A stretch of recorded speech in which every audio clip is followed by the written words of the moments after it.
அஸ்ஸலாமு அலைக்கும் வரஹ்மத்துல்லாஹி வபரகாத்துஹு. தினமும் ஓர் உபதேசம். ரமலானுக்கு முதல் நாளும் அதற்கு முதல் நாளும் உங்களில் எவரும் நோன்பு நோற்க கூடாது. அந்நாட்களில் வழக்கமாக நோர்க்கும் நோன்பு அமைந்தாலே தவிர, அவ்வாறு அமைந்தால் அந்நாட்களில் நோன்பு நோற்கலாம் என்று ரசூலுல்லாஹி ஸல்லல்லாஹு அலைஹி வஸல்லம் அவர்கள் கூறினார்கள். அறிவிப்பவர் அபூ ஹுரைரா ரலியல்லாஹு அன்ஹு. நூல் புகாரி, ஹதீஸ் எண் 1914.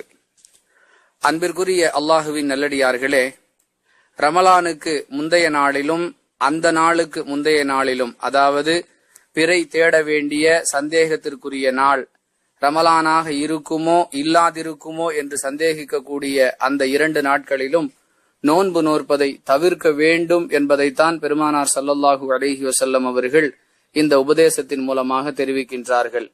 ஒன்று, சந்தேகத்திற்குரிய நாளில் ரமலானை துவங்கிவிடக்கூடிய தவறும் நம்மில் ஏற்பட்டுவிடக்கூடாது.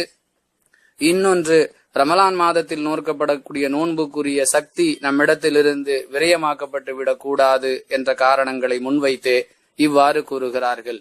மேலும் அல்லாஹுவின் தூதர் அவர்கள் தொடர்ந்து விளக்கம் அளிக்கும் பொழுது, வழக்கமாக நோக்கக்கூடிய நோன்புகள் அந்த நாட்களில் அமைந்தாலே தவிர, அதாவது வழக்கமாக வாரந்தோறும் திங்கள் மற்றும் வியாழன் ஆகிய நாட்களில் நோன்பு நோக்கக்கூடியவர்களுக்கு எந்த நாளில் நோன்பு நோக்க கூடாது என்று அல்லாஹுடைய தூதர் அவர்கள் சொன்னார்களோ அந்த நாட்களில், அந்த வாராந்திர நோன்பு நோக்கக்கூடிய நாட்கள் அமைந்தால் அந்த நாட்களில் நோன்பு நோற்பது தவறு அல்ல, அனுமதிக்கப்பட்ட அம்சம் என்பதையும் சேர்த்து சொல்லுகிறார்கள்.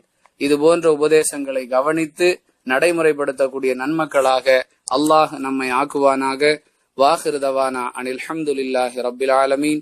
அஸ்ஸலாமு அலைக்கும் வரஹ்மத்துல்லாஹி வபரகாத்துஹு.